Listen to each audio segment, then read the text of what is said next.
فاروق رضی اللہ تعالی عنہ کے بارے میں یہ بات ہے. ایک مرتبہ حضور کی بارگاہ میں بیٹھے تھے تو آقا علیہ الصلوۃ والسلام نے سوال کیا کہ عمر اس وقت تیرا کیا عالم ہوگا جب تو قبر میں جائے گا اور وہاں تو آزمایا جائے گا. فرشتے تجھ سے سوال کریں گے، امتحان لیں گے. تو امیر المومنین عمر فاروق فرمانے لگے یا رسول اللہ بس ایک بات مجھے بتا دیں کہ جس وقت میں قبر میں چلا جاؤں گا اس وقت میرے ہوش و حواس قائم رہیں گے؟ اب دوستان محترم یہاں ایک عقیدے کی بات ہے، اہل سنت کی عقیدے کی بات آپ کے سامنے عرض کر رہا ہوں کہ اللہ کا رسول مسجد نبوی شریف میں بیٹھے ہیں اور مسجد نبوی میں بیٹھ کر وہ عمر فاروق کو آنے والے دور کی خبریں عطا فرما رہے ہیں اور عمر سے پوچھ رہے ہیں. پوچھا کیا کہ اس وقت تیرا کیا حال ہوگا جب تو قبر میں آزمایا جائے گا. اب عمر کا عقیدہ دیکھیں، عمر جو آگے سے سوال کرتا ہے وہ اس بات کی غمازی کر رہا ہے کہ عمر یہ بات جانتا ہے کہ اللہ کے رسول کو آنے والی تمام باتوں کی بھی خبر موجود ہے، اسی لیے رسول پوچھ رہے ہیں آنے والی باتوں کی. کیوں؟ اس لیے کہ عمر نے سوال کیا یا رسول اللہ میرے حواس قائم ہوں گے؟ پتا کیا چلا کہ نبی کو معلوم ہے کہ قبر میں پہنچ کر بھی بندہ کس حالت میں ہوتا ہے اور اس کی کیا کیفیت ہوتی ہے. آقا علیہ الصلوۃ والسلام نے فرمایا ہاں تیرے حواس قائم ہوں گے. یعنی بندہ جب قبر میں جاتا ہے وہ ہوش و حواس میں ہوتا ہے.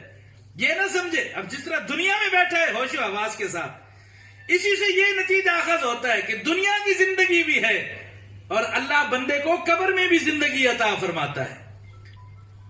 حضرت عمر فاروق عرض کرنے لگے یا رسول اللہ اگر میرے ہوش و حواس قائم ہوں گے تو پھر فرشتے جب مجھ سے پوچھنے کے لیے آئیں گے تو میں انہیں خوب جواب دے لوں گا.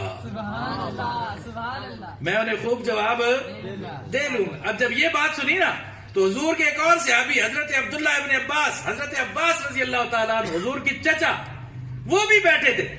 انہوں نے کہا عمر لے پھر وعدہ کر، میں تجھ سے وعدہ کرتا ہوں تو مجھ سے وعدہ کر کہ اگر میں پہلے مر گیا تو میں قبر میں ہونے والے حالات سے تجھے خبر دوں گا، اور اگر تو پہلے مر گیا تو پھر تو نے مجھے بتانا ہے کہ قبر میں تیرے ساتھ کیا بیتی ہے. قبر میں تیرے ساتھ اتفاق سے حضرت عمر فاروق رضی اللہ تعالی عنہ کا انتقال پہلے ہو گیا. کافی عرصہ گزر گیا. ایک رات حضرت عباس کو خواب میں ملے. انہوں نے کہا عمر تو وعدہ بھول گیا ہے. انہوں نے کہا نہیں بھولا نہیں ہوں. انہوں نے کہا تو نے وعدہ کیا تھا کہ جب تو جائے گا تو قبر کی حالت اور قبر کے بارے میں مجھے بتائے گا کہ تیرے ساتھ کیا گزری ہے. اور یہ اللہ والوں سے یہ بات بعید نہیں ہے. قرآن کریم کہتا ہے کیف تکفرون باللہ وکنتم امواتا، اللہ کا انکار تم کیسے کرو گے اس حال میں کہ تم مردہ تھے، فاحیاکم، اللہ نے تمہیں زندگی عطا فرمائی. تم مردہ تھے، اللہ نے تمہیں زندگی دی. ثم یمیتکم، پھر اللہ تمہیں موت دے گا. ثم یحییکم، موت کے بعد پھر اللہ تمہیں زندگی عطا فرما دے گا. اب اگر غور کریں اس تمام طریقے کے اوپر تو پہلی زندگی جس کا ذکر کیا جا رہا ہے وہ تو انسان کی وہ زندگی ہے جو اس کی پیدائش کی صورت میں ملتی ہے. بعض لوگ کہتے ہیں کہ اس کے بعد کی زندگی وہ حشر کی ہے، لیکن نہیں. اس سے اگلے جو آیت کے الفاظ ہیں ثم یحییکم کے بعد ثم یمیتکم ثم یحییکم ثم الیہ ترجعون، وہ جو حشر میں فرمایا پھر تم اس کی طرف لوٹائے جاؤ گے. اللہ کی طرف لوٹنا حشر میں ہوگا. اب لوٹنے سے پہلے بھی زندگی ہے اور مرنے کے بعد زندگی ہے. پتہ یہ چلا کہ وہ زندگی جو مرنے کے بعد اور حشر سے پہلے انسان کو نصیب ہوتی ہے وہ قبر کی زندگی ہے جو اللہ بندے کو قبر میں عطا فرماتا ہے. اور اس سے یہ بھی معلوم ہوا کہ قبر میں جا کر بندہ ختم نہیں ہو جاتا، اس کو زندگی مل رہی ہوتی ہے. اب جیسے اس کے اچھے اعمال تھے ویسی ہی اس کو اچھی زندگی دی گئی ہے.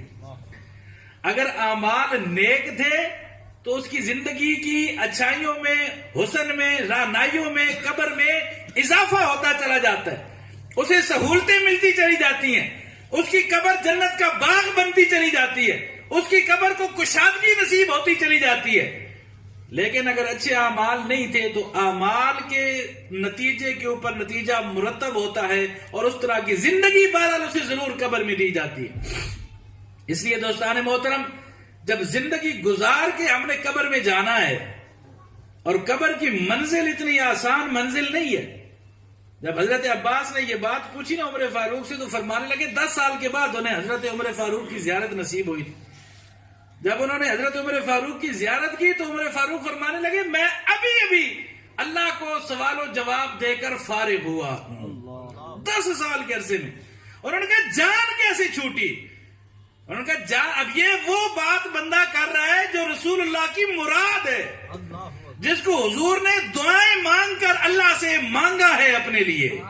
حضرت عمر بن خطاب کے لیے رسول اللہ نے دعائیں مانگی ہیں، اور جنہیں جنت کی بشارتیں عطا فرمائی ہیں، جن کا خاتمہ ایمان پر ہونا یہ رسول کی زبان سے سنا گیا ہے، اور جن کے لیے اللہ نے قرآن میں یہ بیان فرمایا ہے کہ میں ان سے راضی ہو چکا ہوں.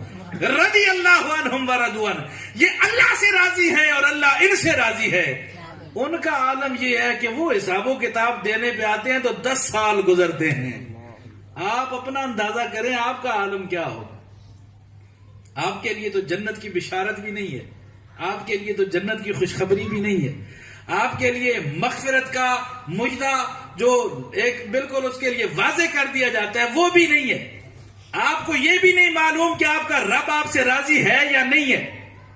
تو پھر آپ کا عالم کیا ہوگا جو آپ قبر کو اتنا آسان سمجھ لیں. انہوں نے پوچھا پھر فیصلہ کیا ہوا؟ انہوں نے کہا فیصلہ یہ ہوا کہ حساب و کتاب دینے کی باری آئی، میں دیتا رہا. آخر میں اللہ نے حکم صادر فرمایا جاؤ اس کو بغیر کسی وجہ کے معاف کر دو. عمر فاروق کو بغیر کسی وجہ کے معاف کر دو. یعنی فیصلہ پھر بھی ٹھہرا تو اللہ کے فضل کے اوپر ٹھہرا کہ اللہ جس بندے پر فضل فرمائے گا اس کی بخشش پھر فرما دی جائے. اللہ جس کے لیے بخشش فرمائے گا. دوستان محترم، یہ ان لوگوں کے لیے یہ بات کی گئی، اور ہمارے اور آپ کے اعمال کو پتہ یہ چلا کہ بندہ زندگی ایسے گزارے کہ جس زندگی گزارنے کے ڈھنگ سے اللہ بھی راضی ہو، اللہ کا رسول بھی راضی ہو جائے، تاکہ اس کی قبر بھی سنور جائے، اس کا حشر بھی سنور جائے.